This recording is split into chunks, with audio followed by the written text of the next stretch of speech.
இது ரொம்ப ஒரு முக்கியமான வீடியோ. எவ்வளோ நேரம் அப்படின்றத பார்க்காம இந்த வீடியோவில் சொல்லப்பட்டிருக்க கருத்துக்களை கேட்டு பாருங்கள். பல விஷயங்கள் கண்டிப்பாக தெளிவு பெறக்கிறதுக்கு வாய்ப்பு இருக்குது. அதாவது நம்ம இதில் முக்கியமாக 2 பேரை சரணடைய சொல்லுவாங்க.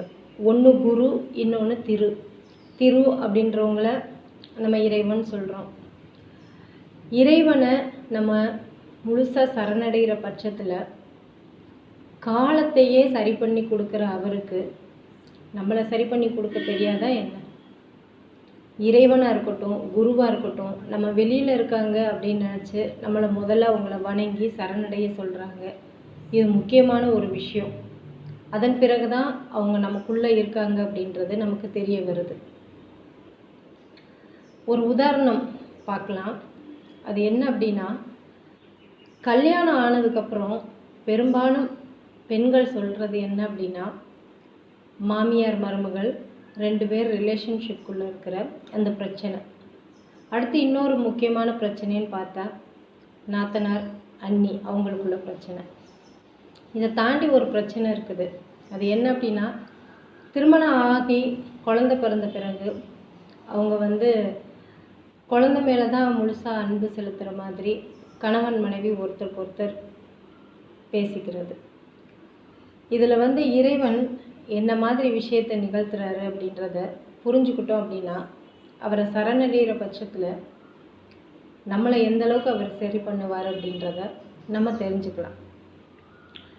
பெரும்பாலும் திருமணத்துக்கு பிறகு ஒரு பெண் கணவரையே நினச்சிட்டு இருப்பாங்க.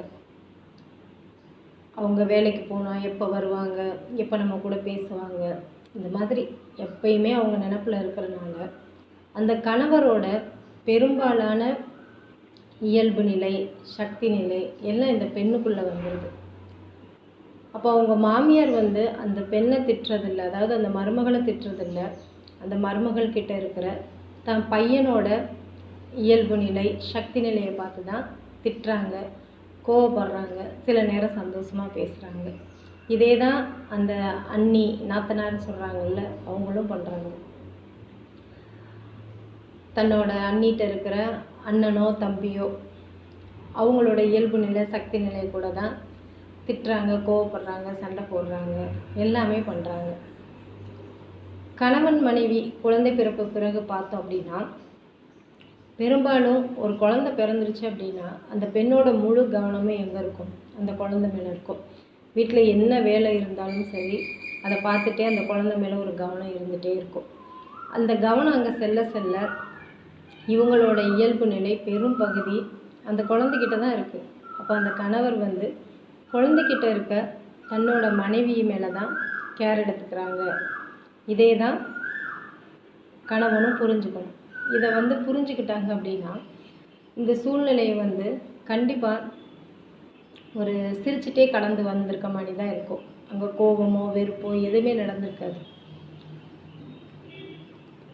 இது புரியாதனால தான் சண்டை, சச்சரவு, இவ்வளோ விஷயங்கள்.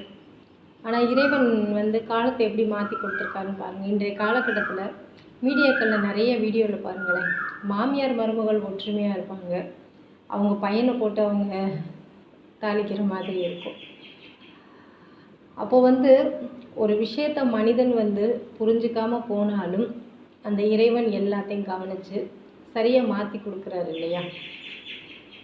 அதுக்காக இப்போ மகனை திட்டுறாங்க அப்படின்னா மருமகளை திட்டுறாங்க அப்படின்னு தான் அர்த்தமாகுது. அதே போல் திருமணத்துக்கு அப்புறம் பாருங்களேன், ஒரு மகளும் மருமகனும் வீட்டுக்கு வந்தாங்க அப்படின்னா மருமகனை விழுந்து விழுந்து கவனிப்பாங்க மாமியார். அவங்களுக்கு தெரிஞ்சிருக்கு, பெண்கள் எப்பயுமே புத்திசாலின்னு சொல்லுவாங்க இல்லையா? மருமகனுக்குள்ளே தன்னோட மகள் தான் இருக்கான்னு தெரிஞ்சு அவங்கள விழுந்து விழுந்து கவனிக்கிறாங்க. அப்போ அவங்க யாரை கவனிக்கணும்? அவங்க பொண்ணை தான் கவனிக்கணும் அவங்க. ஏன்னா அவங்க பொண்ணுக்கிட்ட தான் அவங்க மருமகன் இருக்காங்க. அப்போ பெண்கள் புத்திசாலின்னு சொல்கிறது எவ்வளோ பெரிய உண்மை பாருங்கள். அப்போ இதெல்லாம் நம்ம எவ்வளோக்கு எவ்வளோ நம்ம புரிஞ்சு உணர்ந்து இருக்கிறோமோ அவ்வளோக்கு எவ்வளோ நம்ம வாழ்க்கை ரொம்ப மகிழ்ச்சியாக இருக்கும் அப்படின்னு சொல்கிறாங்க. இதெல்லாம் உண்மையை சொல்லணும் அப்படின்னா முழுக்க முழுக்க இது என்னோட அனுபவம் அப்படின்னு நான் சொல்ல முடியாது. குருவை சரணடைஞ்சது மூலமாக எனக்கு கிடைச்ச அனுபவத்தை தான் நான் இப்போ சொல்லியிருக்கேன்.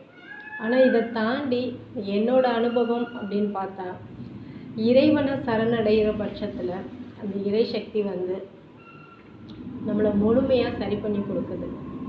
சரணாகதி எவ்வளோ முக்கியமான ஒரு விஷயம் அப்படின்றத உணர்ந்து நான் சொல்கிறேன். என்னோடய லைஃப்பில் வந்து நிறையா கோபங்கள், சண்டைகள், சச்சரவுகள், பிரச்சனைகள், கவலைகள், கஷ்டங்கள், கண்ணீர், இப்படி எவ்வளோ விஷயங்கள் சொல்லலாம். இன்றைக்கி வந்து அந்த இறைவனை முழுமையாக சரணடைஞ்ச பட்சத்தில் எனக்கு கிடைச்சது எல்லாமே நான் இதில் பகிர்ந்திருக்கேன்.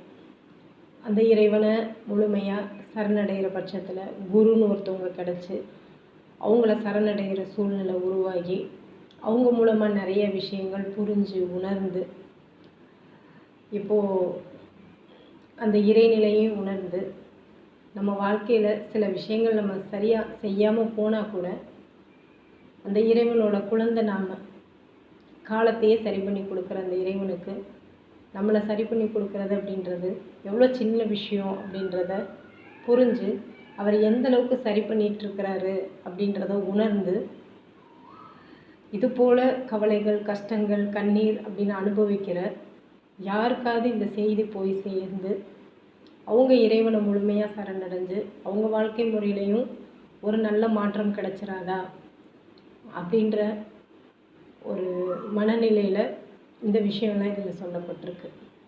ஏன் அப்படின்னா அந்த இறைநிலை தான் இதையும் சிந்திக்க வச்சது. இங்கே இருக்கிறது ஒரு உயிர் அப்படின்னா அந்த பக்கம் இருக்கிறது உயிர் தான். நம்ம கஷ்டப்படும் போதில் நமக்கு எந்த மாதிரி வலிச்சிருக்கும், அப்போ அவங்க கஷ்டப்பட்டுட்டு இருக்கும் போதில் அவங்க என்ன மாதிரி அந்த வலியை அனுபவிச்சிட்ருப்பாங்க. இது நம்மளால் முடிஞ்ச ஒரு உதவி அப்படின்னா பெரும்பாலும் பண உதவி அப்படின்றது தான் பெருசாக பேசப்படுது. நம்மக்கிட்ட என்ன இருக்கோ அது தானே கொடுக்க முடியும். இப்போ இறைவனை சரணடைஞ்ச மூலமாக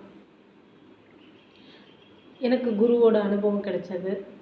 இறைவன் என்னென்ன மாதிரி விஷயங்கள்லாம் நிகழ்த்திட்டுருக்கிறாரு அப்படின்றத புரிஞ்சுக்க முடிஞ்சது. அப்போ என்கிட்ட இருக்கிறத ஒரு உதவியாக தான் நான் வந்து பேசி பண்ணியிருக்கிற மாதிரி நினைக்கிறேன்.